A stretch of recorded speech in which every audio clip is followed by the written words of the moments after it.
మిత్రులారా నమస్తే. ఎప్పుడో కార్ల్ మార్క్స్ ఒక మాట అన్నాడు, ప్రపంచ కార్మికులారా ఏకం కండి, పోయేదేమీ లేదు సంకెళ్ళు తప్ప అని. ఆ మాటతో ప్రపంచ కార్మికులందరూ ఏకమయ్యారా? వాళ్ళ సంకెళ్ళు పోగొట్టుకున్నారా? ప్రపంచంలో స్వర్గం నిర్మించబడిందా? ఈ చరిత్రలోకి నేను వెళ్ళను. కానీ ఎక్కడైనా ఎప్పుడైనా చరిత్రలో ఒక సమూహం సమ్మెకట్టిన, ఉద్యమించిన, పోరాటం చేసిన, యుద్ధం చేసిన, కొన్ని హక్కులు సాధించుకున్నారేమో కానీ కోల్పోయింది ఏమీ లేదు. ఇది మాత్రం చరిత్రలో మనం తెలుసుకున్నటువంటి పరమ సత్యం. ఇదంతా ఎందుకు చెబుతున్నానంటే, ఇటీవల కలకత్తాలో జరిగినటువంటి ఒక మెడికల్ విద్యార్థిని రేప్ అండ్ మర్డర్ కేసు ఏదైతే ఉందో ఆ విషయం మీద దేశం అంతా అట్టుడికిపోయింది కదా. ఒక భూకంపం వచ్చినప్పుడు ఎంత అతలాకుతలం అవుతుందో అలా అయిపోయింది కదా. కనీస మానవీయ విలువలున్న ప్రతి ఒక్క మనిషి స్పందించాడు కదా. కోర్స్ మెడికల్ రంగానికి చెందినటువంటి డాక్టర్లు, నర్సులు, సిబ్బంది అందరూ రోడ్డు మీదకి వచ్చారు. ఆ రాష్ట్రం, ఈ రాష్ట్రం, ఆ భాష, ఈ భాష అని లేదు, దేశమంతా కూడా ఇంకా ఉద్యమాలు సాగిస్తూనే ఉన్నారు. సో ఈ ఉద్యమాలు ఏం సాధించినాయి? నిజంగా దోషుల్ని పట్టుకుంటారా? వాళ్ళకి శిక్ష పడుతుందా? కోర్స్ ఒకరిని పట్టుకోవచ్చు, ఇద్దరిని పట్టుకోవచ్చు, ముగ్గురిని పట్టుకోవచ్చు, వాళ్ళకి శిక్ష వేయచ్చు, మరణదండన వేయచ్చు, ఏమైనా చేయొచ్చు.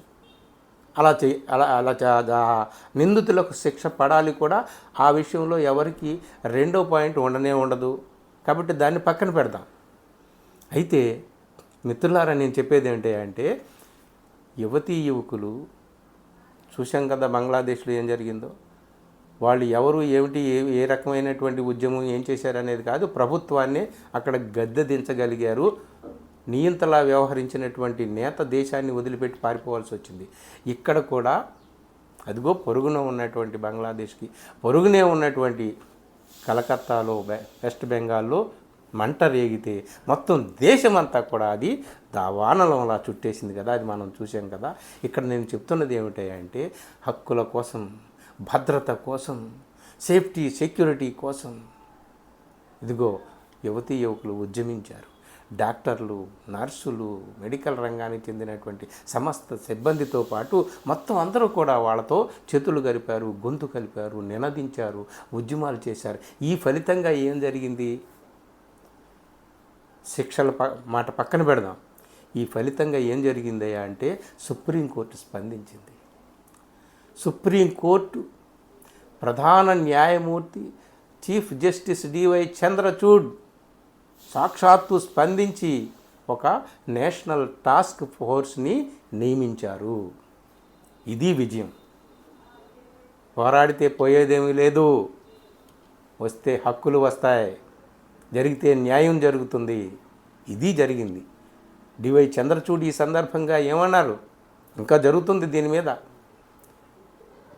తర్జన భర్జన జరుగుతుంది. ఆయన ఒకటే మాట అన్నాడు, ఇదిగో ఇంకా ఇంకా ఇంకా మనం రేపు మరో మర్డర్ జరిగేదాకా ఎదురు చూద్దామా, ఎప్పటికైనా సరే చర్యలు తీసుకుందామా అని చెప్పేసి ఆయన ఓపెన్గా ఎంత బల్లగుద్ది తీవ్ర స్వరంతో, తీవ్రమైనటువంటి కంఠస్వరంతో ఆయన మాట్లాడాడు అన్నమాట.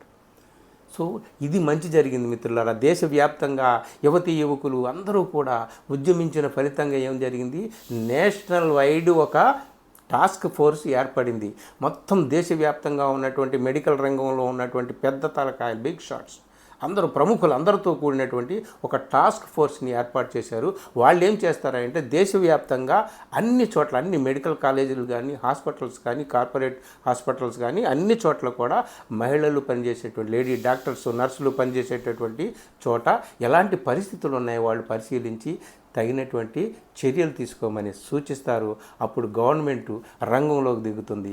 కనీసం ఆ చర్యలైనా తీసుకుంటారనమాట.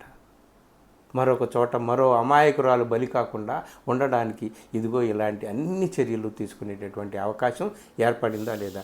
ఉద్యమిస్తే ఇట్లాగే జరుగుతుందన్నమాట. ఉద్యమిస్తే మంచి ఫలితాలు వస్తాయి. ఉద్యమిస్తే హక్కులు సాధించుకుంటాం.